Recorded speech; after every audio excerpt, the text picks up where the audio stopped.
Está no ar mais um Boletim Coppola News, o canal de cortes mais visto do YouTube. Eu sou Márcio Andrade e no vídeo de hoje você vai ver mais um confronto entre Caio Coppola e o advogado petista. E eles irão confrontar sobre a posse do Donald Trump. Portanto, se prepare porque o debate vai pegar fogo. Se inscreva no canal, deixe o seu comentário e deixe também o seu like. Se liga aí! Na sua avaliação, essa nova política de imigração protege ou expõe os Estados Unidos? Saudações, Basília, saudações, Caio. Desejo um excelente retorno aqui para o grande debate. Essa política dita, anunciada hoje pelo Trump, expõe os Estados Unidos. Caio, a migração na história humana, ela é recorrente. Hoje o México tem um governo bem avaliado. O México pode ter, ora, um governo de centro-direita, de centro-esquerda.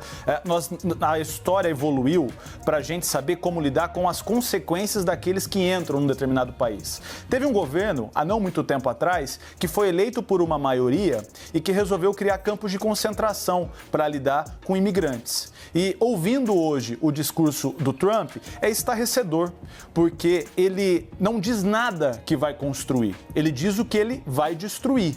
E essa é uma retórica de fácil compreensão e que atende ao imediatismo que hoje a sociedade vive em razão muito das redes sociais, de tudo que é disseminado diariamente. Nós já estamos acompanhando alguns jornais importantes no mundo se manifestarem sobre essa política. Nós tivemos o Le Monde agora, o Clarim, o The Guardian, demonstrando, manifestando preocupação com uma política que delimita quem são os inimigos e os inimigos do Estado, no caso, o governo dos Estados Unidos. E isso é contraditório porque, sim, o Trump foi eleito com muito voto popular, inclusive de latino-americanos. E a sua política é justamente contra negros, contra pobres, contra LGBTs. Essa frase de que só há dois gêneros desconsidera toda a história de construção de direitos individuais dos Estados Unidos. E essa prática também, a qual o Trump representa, ela é falaciosa, porque ela ganha votos da sociedade despertando o ódio, despertando a frustração das pessoas, dialogando com essa frustração, mas na hora de implementar o seu programa de governo, é justamente contra aqueles que mais precisam de apoio do Estado que ela se volta. Nós temos compondo atualmente o governo dos Estados Unidos, anunciado hoje, os grandes bilionários, que eu custo a crer que terão a sensibilidade necessária para cuidar das minorias nos Estados Unidos. Me parece que o conceito de liberdade e de igualdade utilizado pelo Trump é completamente diferente, por exemplo, do conceito de igualdade e liberdade utilizado por Abraham Lincoln, que foi importante na história dos Estados Unidos para o fim da escravidão. Tem uma frase do Abraham Lincoln que diz o seguinte: aqueles que negam a liberdade para os outros não merecem para si. Essa liberdade que o Trump está anunciando, ela segue com várias frases que usa a palavra contra imigrante, contra LGBT, contra negro. Então, é uma liberdade que atende a uma maioria muito privilegiada e não a todas as minorias e todos aqueles que compõem os Estados Unidos. E hoje é um dia para falar realmente sobre essa divisão da perspectiva de visão do mundo, né? Sobre o que pensa o campo mais progressista, o que pensa o campo mais conservador sobre a volta de Trump aos Estados Unidos. Na sua avaliação, a nova política de imigração protege ou expõe os Estados Unidos? Porque o novo presidente já voltou dizendo que vai mandar muita gente embora para casa. Olá, Basília, olá, doutor Vitor, saudações à nossa audiência, é de fato um prazer estar de volta. Eu esqueci minha voz nas férias, mas daqui a pouco ela já nos alcança aqui nos estúdios em São Paulo. Bom, o seguinte, eu acho que preliminarmente a gente pode fazer uma primeira reflexão sobre esse fenômeno da imigração, que essencialmente é um movimento de uma imensa população, né, que tem essa iniciativa, né, de ingressar num país mais próspero, num país mais livre e num país mais seguro. Assim, eu estou vendo aqui as estimativas, né, do número de imigrantes ilegais hoje nos Estados Unidos, e ele orbita aí algo entre 9 e 11 milhões de pessoas. E, essencialmente, de onde vem essas pessoas, esses imigrantes ilegais, essas pessoas literalmente desesperadas por oportunidades? Ela vem de países latino-americanos governados pela esquerda, em governos aí com inspiração socialista. Então, o primeiro ponto é justamente esse. Isso já seria, por si só, suficiente para demonstrar a superioridade do modelo capitalista associado à democracia liberal, né? Em comparação com a perversão da democracia por modelos de inspiração mais socialista, né? Então, é muito óbvio, inclusive quando a gente vai para questões mais tangíveis, né? Não é o México que precisa vigiar suas fronteiras com os Estados Unidos. São os Estados Unidos que precisam vigiar as suas fronteiras com o México. Então, esse é o primeiro ponto. A gente entender o que está por trás desse fenômeno, né, de movimentação de massas, inclusive correndo grandes riscos do ponto de vista pessoal. Aqui uma outra questão. O novo Departamento de Eficiência Governamental, tal do DOGE, divulgou o custo direto que essa população acarreta ao orçamento público. Fica mais ou menos em 150 bilhões de dólares. Isso dá mais de 900 bilhões de reais. Então, quando a gente faz o agregado de custos que as cidades, os condados, os estados e a própria União, né, dos Estados Unidos tem com essas pessoas, quando a gente fala em burocracia, assistência médica, abrigo, alimentação, transporte, serviços sociais diversos, a gente vê esse impacto de 150 bilhões. E isso sem falar, né, no impacto incomensurável que nós temos na segurança pública e também na saúde pública. Porque assim, é evidente que a esmagadora maioria desses imigrantes são pessoas bem intencionadas, simplesmente em busca de oportunidades, como eu já ressaltei. Mas entre eles há criminosos, há faccionados, há narcoterroristas, terroristas, agentes estrangeiros. Isso tudo também é verdade. Então, a gente está diante de um problema muito sério.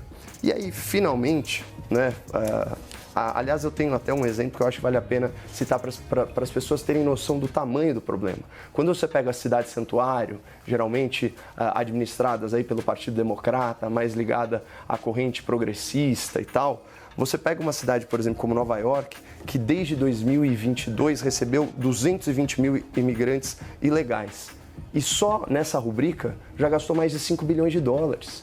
Então, assim, não há dinheiro que aguente, né, esse fluxo de pessoas. E aí você tem hoje em dia, Basília, até só para fechar aí essa explanação inicial, você tem cidades, você tem estados entrando na justiça para serem reembolsados pela União, que é essencialmente quem tem as obrigações em relação às fronteiras, né? E aí, finalmente, a gente tem que lembrar que a contenção da imigração em massa, incluindo a deportação em massa de imigrantes ilegais, foi, se não a principal, uma das principais promessas e bandeiras de campanha do Donald Trump.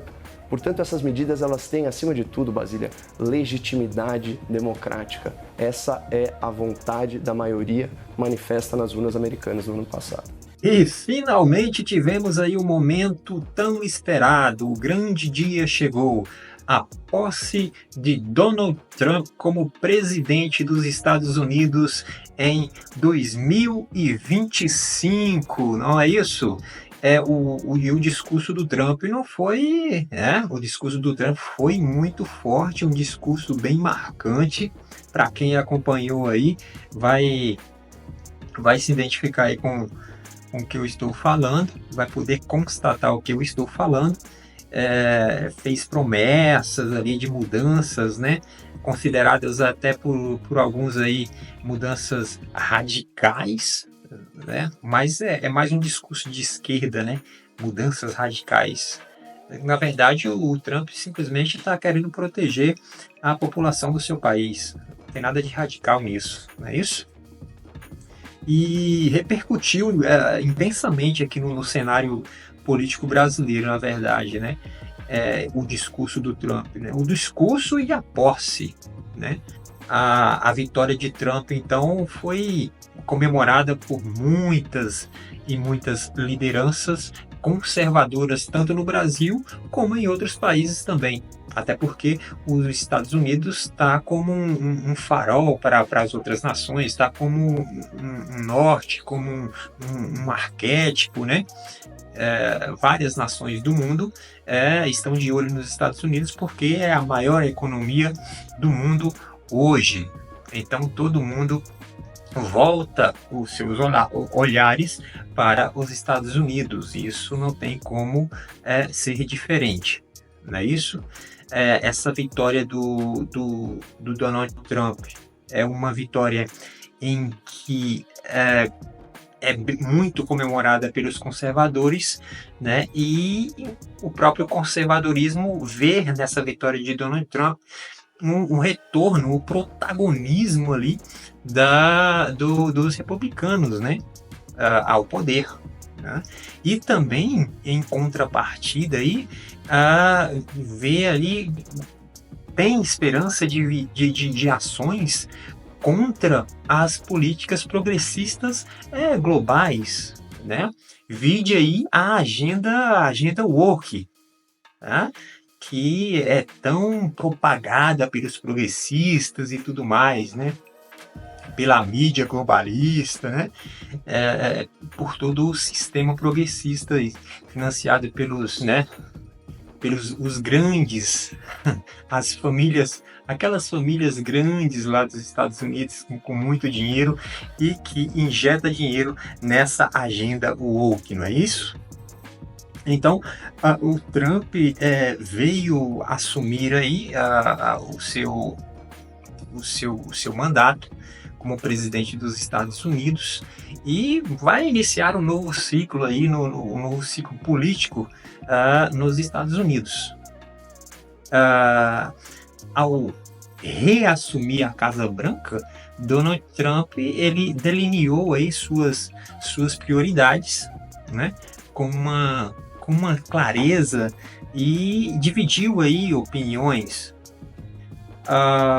Ele colocou muito claramente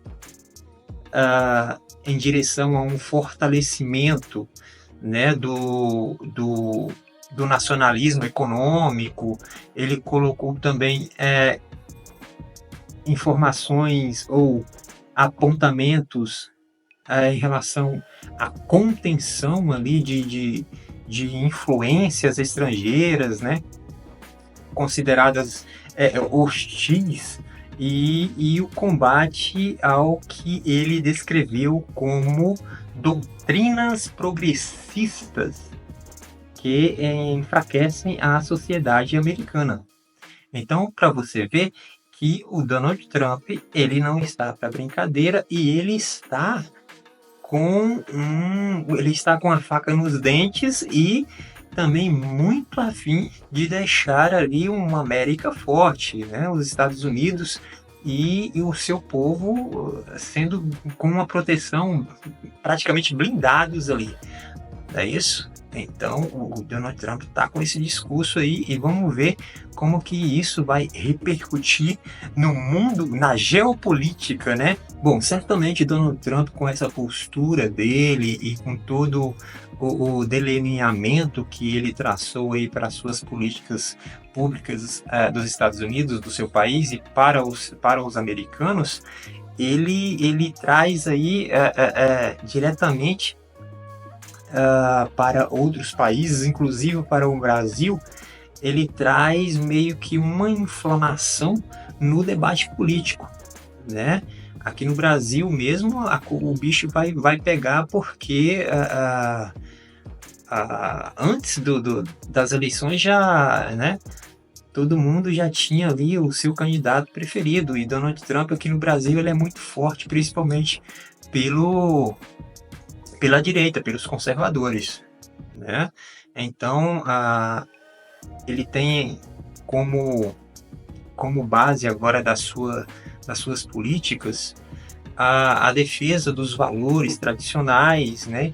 E critica também duramente o globalismo e tudo mais, essa agenda woke, né? Então o Donald Trump tá com esse discurso aí, liberdade de expressão, essas pautas, né? pautas identitárias também. Agora, como não seria diferente, isso vai repercutir aqui no Brasil no sentido do governo brasileiro, né? Como que o governo do Lula vai se relacionar com o governo americano de agora para frente. Porque com o Biden era tudo muito fácil, né? Com o Biden era só alegria, porque lá o Biden é progressista.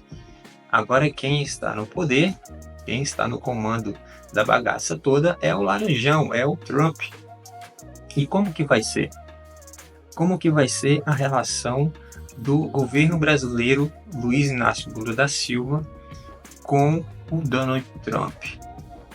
Eu penso que vai ser do jeito que tem que ser. O Lula já deu uma baixada na guarda, já veio com uma conversinha mole, né? E já porque o bicho vai pegar pro lado dele, né? O Brasil não vai querer sanções e tudo mais e tal. E não somente o Lula.